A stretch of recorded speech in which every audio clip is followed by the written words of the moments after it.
Hello, and welcome to 5 Minute Math. Today we are looking at the TEKS tool strip diagram. We are working with comparison with a problem related to TEKS 5.9c, and we will solve it in 5 minutes or less. If you haven't done so already, please go ahead and take a moment to pause the video, work this problem out on your own, unpause it, and we will look at our answers together. So we've got a dot plot here, and it's recording the number of minutes that students read. Each dot represents a student.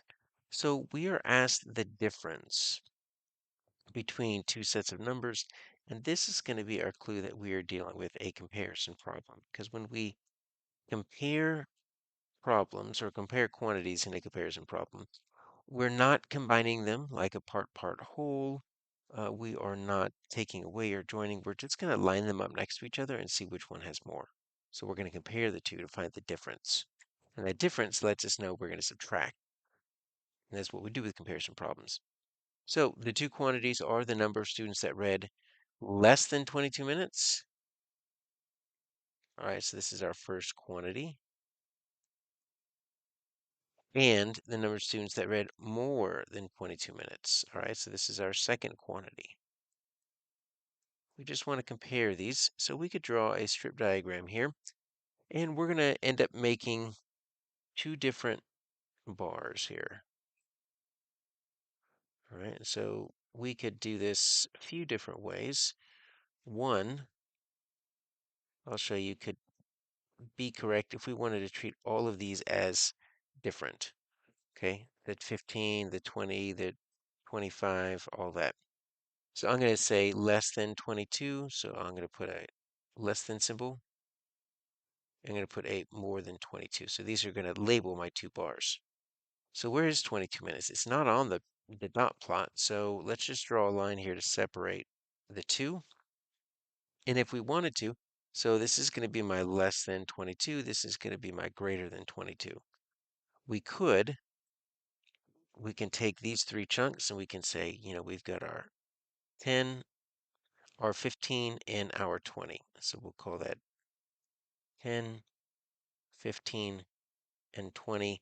But each of those dots represents a student, so I'm just going to put the number of dots in each bar, right? I've got 2, got 1, and I've got 4. So the 10, 15, and 20, I'm not labeling those. Those are now just group names. Groups of students that read 10 minutes, groups of students that read 15 minutes, 20 minutes, and so on. And then I could do the same thing with this other bar down here, but the groups are now 25, 30, and 35. And so I've got 3 students here, I've got 2 students here, and I've got 1 student here. And then my task is to find that difference. So the gap between the longer bar and the shorter bar is what I'm looking at. So if you did it like this, you'd technically be correct, but now you've got to go ahead and do some addition, right? You can't solve like this. So what you would need to do is you would need to do some subtotals, right? So 2 plus 1 makes 3. Add the 4 makes 7, right? So we could go ahead and subtotal this right here. We can say that's 7. We would need to do the same thing down here. 3 plus 2 is 5. Add the 1 is 6. Right, so that's 6. What would probably be easier is if you just did it like this. Here's my less than 22. Here's my greater than 22.